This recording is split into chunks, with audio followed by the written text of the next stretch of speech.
Yo, what's going on, Dragon Ballers? Welcome back to another discussion video. This time, I want to go over the blue SS4 Vegeta support coming out in set 11 Vermilion Bloodline. I think we have a very unique leader on our hands, but the support it got is pretty interesting. So let's just get into it. Guys, if you're new here, make sure to subscribe, hit that bell so you never miss a video. If you want to help the channel out, there are tons of ways to do that down in the description below.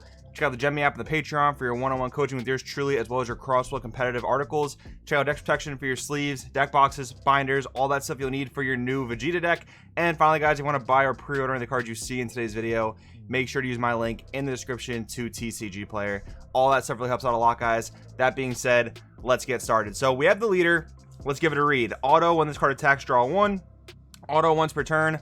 When you deal damage to your opponent by attacking with this card, look at the top card of your deck. If it's a mono blue card, you may place it in your energy and rest mode. Otherwise, place it on top of your deck. Okay, when I first read this a few days ago, or a few weeks ago at this point, I think, I was kind of blown back by how strong of an effect this is. Let me explain why. So we have a leader that does a similar thing. That's going to be Reboot Beerus, but he only does that when he's on his Awakened side.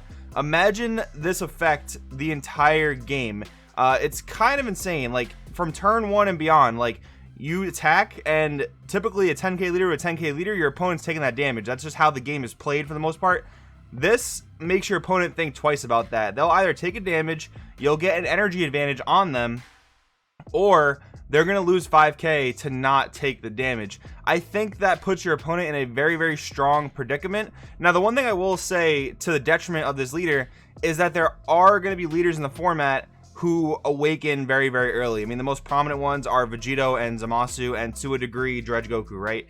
Those are the leaders that they awaken quite early. They're 15k, so your leader's not doing damage to those leaders. There are ways to work around that we'll talk about, but I think this puts, you know, most of your opponent's leaders that they'll play in the game in a very, very strong pickle. So with that being the case, let's read the backside. So we have auto once per turn. When this card attacks, draw one. Auto once per turn. When your opponent activates a counter skill, switch this card to active mode. And then auto once per turn when you deal damage to your opponent by attacking with this card. Look at the top card of your deck. If it's a mono blue card, you may place it in energy and rest mode. Otherwise, place it on top of your deck. One other thing I want to mention here too is because you have to look at the top of your deck and charge a mono blue card, you are very, very, very incentivized to play all blue cards. Now, you kind of are incentivized to do the same thing in Vegeta and Zamasu, but when you ramp off of Zeno, right, if you ramp a yellow card or a black card, it's actually not really the end of the world, especially when you go into like turns 3 and beyond. Like, you can ramp a yellow card, you know, specifically a Saiyan Instincts, for example, and you can still play your Obuni because it doesn't have that much specified blue cost. Then the Saiyan Instincts goes to the drop area at the end of the turn, right? It's actually like a win-win situation. In this deck in particular, you are very, very incentivized to play mono blue so that you don't miss with your leader ramp. Now, will players play 50 blue cards? Maybe they'll play 46 blue cards, but we'll see how that goes. One thing I do want to mention, though, is kind of funny how on this side the auto is once per turn to draw a card, and your leader has the ability to restand. So I guess they didn't want a situation like Zamasu where your leader could swing twice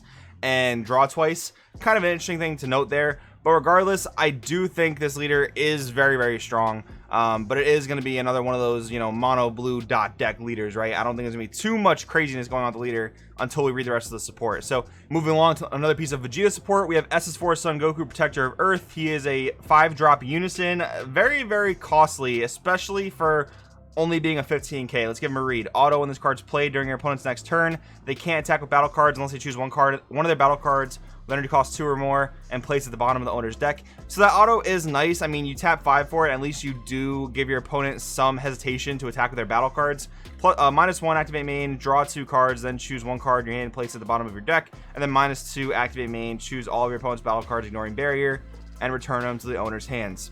For being a 5-cost unison that has no inherent way to gain markers, I'm not really feeling this card too much. I mean, I guess if you do successfully ramp really hard, you can really drop this on turn 3 maybe, but you know, the -1 isn't that crazy. The -2, yeah, it's a board wipe. That's kind of cool. I guess maybe decks will play it for that reason, but the auto isn't even that crazy. It's not like a topo like effect. Your opponent can still get a pretty fair amount of attacks off, so I'm not too in love with the SS4 Goku. Let's go along to the rest of the Vegeta support. We'll give the baby its own video. Oob, 30k vanilla. Always cool to see a new vanilla card. We have Oob, Power of Hope, blocker. If you have a blue unison card in play, when this card's played, draw 1. This is definitely going to be solid in Vegeta. I mean, it actually is pretty much exactly what Vegeta wants to see.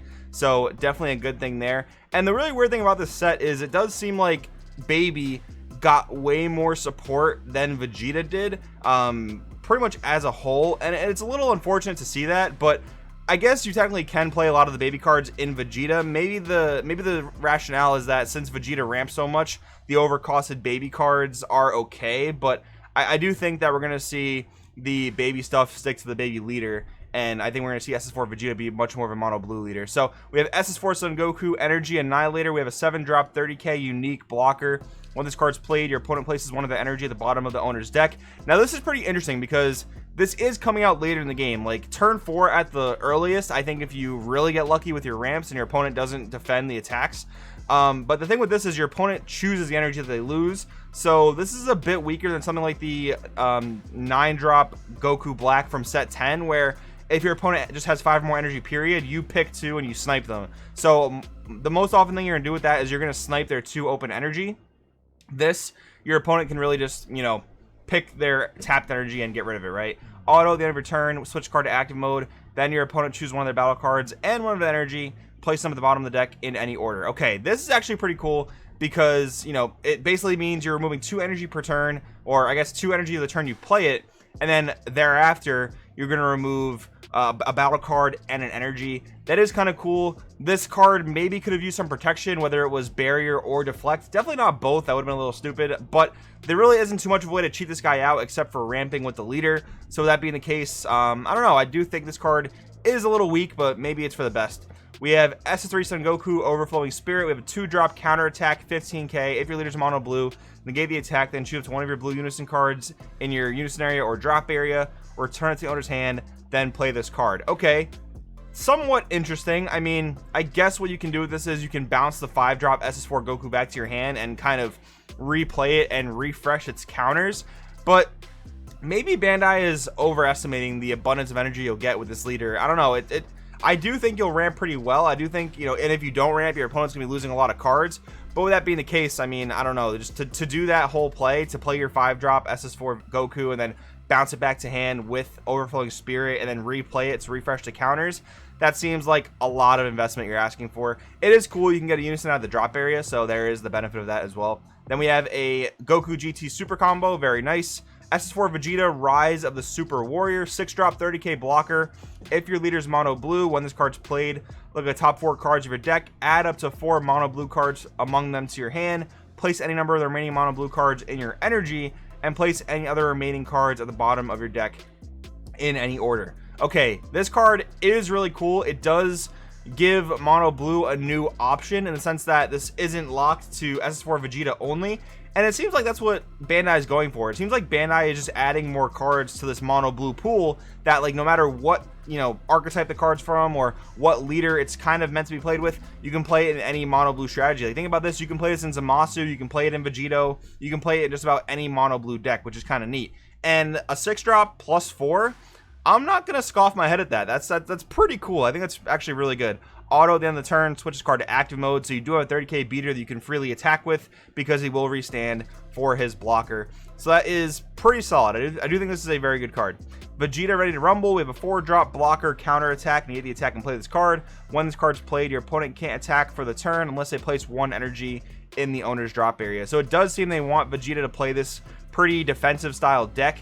Now, for a 4 energy counterattack, this isn't actually the most expensive thing in the world, and the reason I say that is because I compare it to UI Goku the Unstoppable. You were paying 4 for that to counterplay, ignoring barrier and ignoring deflect, and drawing a card, right? So I think for 4 costs, especially how much that theoretically Vegeta and any blue deck playing Zeno should ramp, I think that's actually relatively fair. So we have another super combo here. This is more of our Paragus super combo, so you pretty much have your choice of what you want to play in the deck. Bulma, Wife of the Prince. We have a 1-drop auto. When this card's played, activate up to 1 Super Blitz Wave generator from your deck, then shuffle your deck. We'll read that when we get to it. We have Gotenks, Return of the Reaper of Justice, 3-drop 19k, unique, activate battle. If your leader card is a mono blue card and you have a blue unison card in play, play this card from your hand in rest mode. Okay, so blue got an even more free Han, and I think that is actually really cool because it's going to pair well with the Gogeta blue unison and the SS3 Gogeta blue unison, where I believe they both say something along the lines of, if you have a blue Saiyan in rest mode and your leader's a mono blue Saiyan, you don't take damage for the turn. So this is a defensive way to basically interrupt a battle and then say to your opponent, okay, I take no damage, good luck. This card alone actually makes me feel like those blue Gogeta unisons are much more playable. So I'm pretty excited about that. Super Blood Wave Generator, we have a field. When you activate this card, draw 1. Activate main once per turn. If leader card's a blue Vegeta GT only card on its front side, place the top card of your deck under your leader card, and if there are 4 or more cards under it, place all of those cards in the owner's drop area. Add up to 2 cards from life to hand, then place up to 2 cards from your life in your drop area. Okay, this card gets you hyper awakened, although it does take a little bit of time to basically ramp it up and get the 4 cards under your leader. But I don't know, I don't love this card. I don't love the idea of critting 2 life. The idea of taking 2 life to hand is pretty cool, but having to fit this as well as Bulma's into your deck to do that all, it seems like it's really costly in terms of deck building. And again, I'm not a fan of the critting 2 life. You don't have to crit 2 life, that's optional, so you could end up just taking 2 life and awakening, but I don't know, not a huge fan of that whole engine right there. Final shine attack, we have a counter attack. If your leader card is mono blue, negate the attack, choose a mono blue card in your hand and discard it. If you do, draw 2 cards. Definitely not terrible, but it kind of comes down to one of those things where D Magic just seems a little bit better.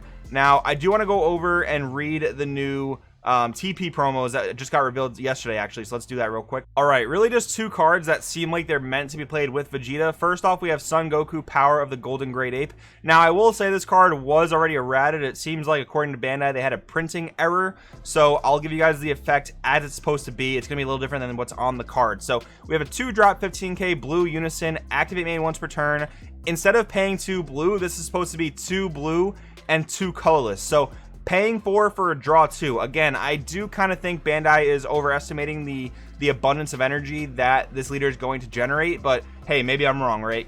Activate main +1. This is the same. Choose one of your mono blue leader cards. It gets plus 10,000 power for the turn. This is going to be one of the ways I talked about where your leader can kind of get around the fact that some of your opponent's leaders will be awakened quite early. So the +1 giving your leader the boost means you're probably going to get that ramp through, which actually, in my opinion, makes this quite good for the deck. And then finally, -4. Activate main if leader card is mono blue, and you shuffle 1 mono blue card. That's the errata there. 1 mono blue card from your drop area into your deck. Draw 2 cards. So the +1, I do think it's quite good for the leader. The activate main once per turn, I do think is going to end up being a little bit costly, but maybe with this unison, the Vegeta leader will actually be able to ramp very efficiently. So that could be the case there. I am pretty interested in S4 Vegeta. I do think it's going to be another mono blue dot deck, which I know to some players can get a bit boring. I think if you actually want a mono blue deck with a little bit more of its own flavor, you're probably going to be playing Baby. We'll cover Baby in another video in the near future. Guys, let me know what you think about the Vegeta support down here in the comments.